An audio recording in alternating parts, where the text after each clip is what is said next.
So during our lesson, now we want to look at how we can determine the specific heat capacities. So we want to look at methods of determining specific heat capacities.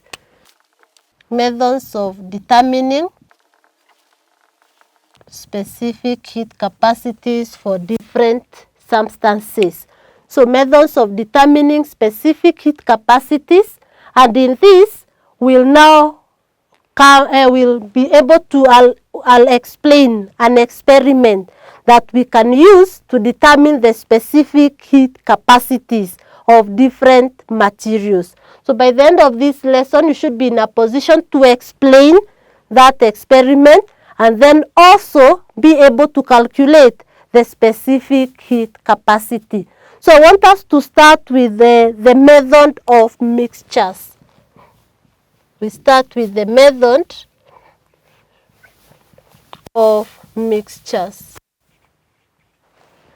Now, in the method of mixtures, here we want to mix a relatively hot substance with a relatively cold substance.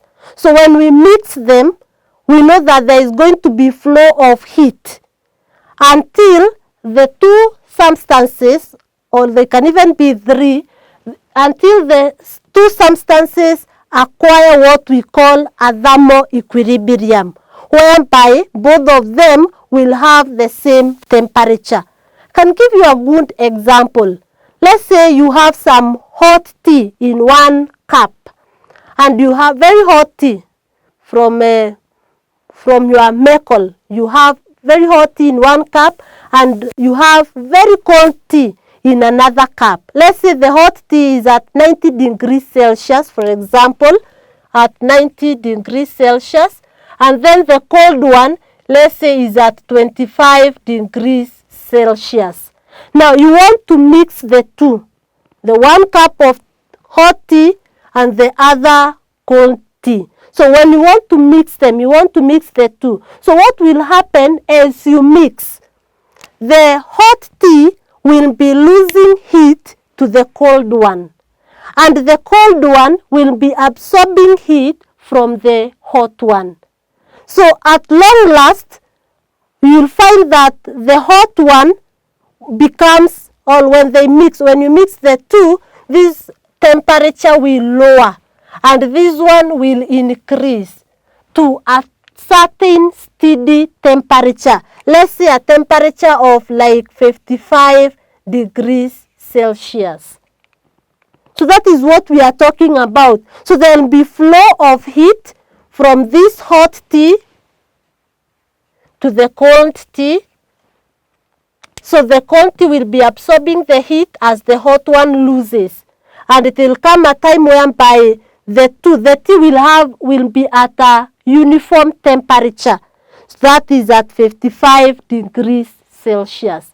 So this is for two substances which are the same. We can have substances which are different. For example, when you are having water and a hot metal, water at maybe room temperature and a hot metal, let's say at 100 degrees Celsius.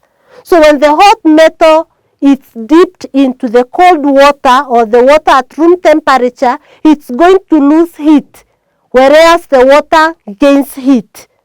So it will come a time whereby now the two will attain a certain temperature, which we are calling a steady temperature, which will be equal. And that state is what we refer to as thermal equilibrium.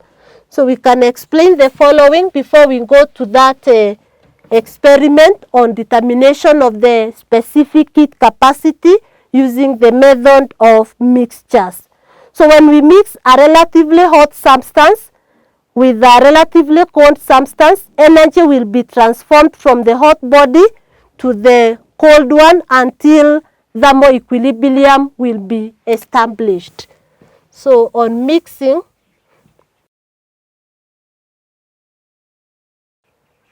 so we are saying on mixing a relatively hot substance with a relatively cold substance, heat flows from the hot body or from the hot substance to the cold one until thermal equilibrium is established.